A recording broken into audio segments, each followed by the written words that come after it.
नमस्कार साथियों। दिल्ली चुनाव में आम आदमी पार्टी के हार के बाद इंडिया गठबंधन के घटक दलों के बोलचाल बदलने लगे हैं। ताजा खबर जो है वो पश्चिम बंगाल से आ रहा है। जैसे ही आम आदमी पार्टी की दिल्ली में चुनाव में बुरी तरीके से हार हुई, अरविंद केजरीवाल हार गए, सत्येंद्र जैन हार गए, मनीष सिसोदिया हार गए, इसके अलावा सौरभ भारद्वाज हार गए, इन तमाम बड़े नेताओं के साथ पूरी की पूरी पार्टी हार गई। पार्टी अब टूटने के कगार पे पहुंच गई है।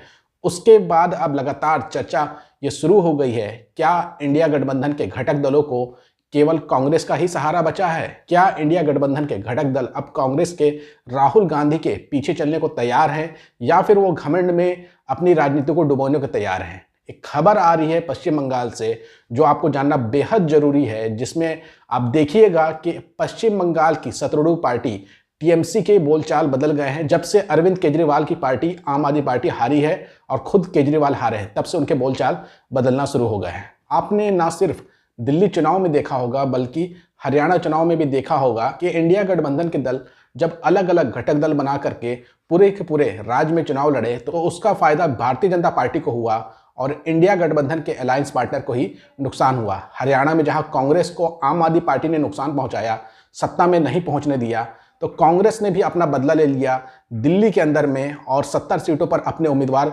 उतार करके आम आदमी पार्टी को मिलने वाले इतने वोट काट दिए जिससे आम आदमी पार्टी सत्ता हासिल नहीं कर सकी और यहां पर भी भारतीय जनता पार्टी जीत गई है। लेकिन अब सवाल जो है वो पश्चिम बंगाल को लेकर के हो रहा है। पश्चिम बंगाल में 2026 में चुनाव है और पश्चिम बंगाल में भी ये देखना होगा क्या इंडिया गठबंधन एक होकर के भारतीय जनता पार्टी से चुनाव लड़ता है या फिर अलग अलग चुनाव लड़ेगा और तमाम पार्टी अपने घमंड में ही पश्चिम बंगाल की सत्ता बीजेपी को सौंप देगी। लेकिन टीएमसी नेता का बड़ा बयान आया है दिल्ली में हुई आम आदमी पार्टी के करारी हार के बाद, और उसके बाद ही संकेत लगाए जा रहे हैं कि क्या इंडिया गठबंधन एक होकर के पश्चिम बंगाल में चुनाव लड़ता है या फिर अलग अलग। टीएमसी सांसद सौगत रॉय ने कहा, दिल्ली में लोगों ने आम आदमी पार्टी के खिलाफ वोट दिया, हमारी पार्टी ने आपका समर्थन किया, लेकिन सच कहे तो आम आदमी पार्टी के खिलाफ लोगों की शिकायत थी।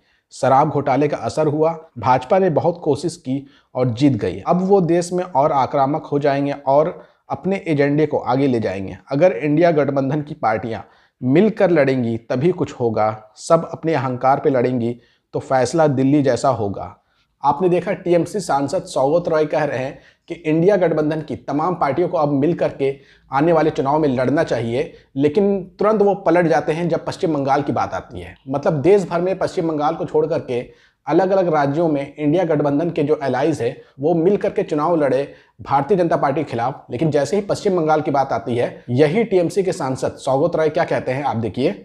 बंगाल में सिर्फ टीएमसी है, बंगाल की तुलना दिल्ली या किसी दूसरे राज्य से नहीं की जा सकती। बंगाल की हर गली हर मोहल्ले में टीएमसी है, यहाँ हम ही जीतेंगे। उन्होंने आगे कहा, इंडिया गठबंधन के दलों को समझना होगा कि अब एक साथ मिलकर लड़ना होगा। अगर सब अपने ईगो में रहते हैं तो दिल्ली जैसा ही हाल होगा। बंगाल में तृणमूल कांग्रेस ही जीतेगी, यहाँ हर मोहल्ले में ममता बनर्जी है। यानी कि टीएमसी एक तरफ इंडिया अलायंस को नसीहत दे रही है कि आप अलग अलग राज्यों में मिल करके चुनाव लड़िए, लेकिन पश्चिम बंगाल में टीएमसी अकेले ही लड़ेगी चुनाव।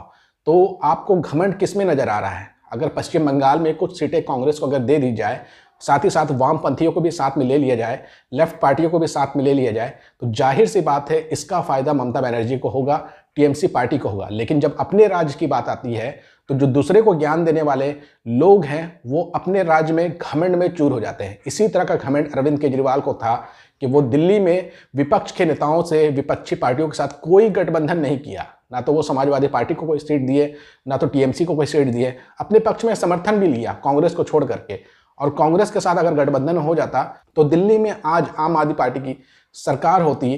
कुल 14 ऐसे सीटें रही हैं जहां पर कांग्रेस के चुनाव लड़ने के वजह से आम आदमी पार्टी हार गई, और अगर कांग्रेस आज आम आदमी पार्टी के साथ चुनाव मिलकर के लड़ी होती दिल्ली में तो आज आम आदमी पार्टी की सरकार होती और कांग्रेस की भी कुछ सीटें बढ़ जाती। लेकिन दिल्ली में अरविंद केजरीवाल को तो लगता था कि उन्हें कोई हरा ही नहीं सकता है। उनका एक बयान भी वायरल हो रहा है पुराना, जिसमें वो कह रहे थे कि इस जन्म में भारतीय जनता पार्टी उनको तो हरा ही नहीं सकती थी, और इसी जन्म में केवल 10 साल के अंदर भारतीय जनता पार्टी ने हरा के दिखा दिया आम आदमी पार्टी को। तो क्या टीएमसी के नेताओं को पश्चिम बंगाल में ये समझ में आएगी कि घमंड छोड़ो और गठबंधन करके भारतीय जनता पार्टी से चुनाव लड़ो, वरना जब चुनाव हार जाएंगे तब आप इंडिया अलायंस दिखने से कोई फायदा नहीं होगा। साथियों, आपको क्या लगता है, दिल्ली चुनाव में हार के बाद इंडिया अलायंस के घटक दल सबक लेंगे और पश्चिम बंगाल में एक होकर के चुनाव लड़ेंगे या फिर अलग अलग लड़ेंगे और उसका खामियाजा आप अपनी आंखों से देखेंगे? आपको जो भी लगता है कमेंट करके अपनी राय जरूर दीजिएगा और इस वीडियो को ज़्यादा से ज़्यादा शेयर करिएगा।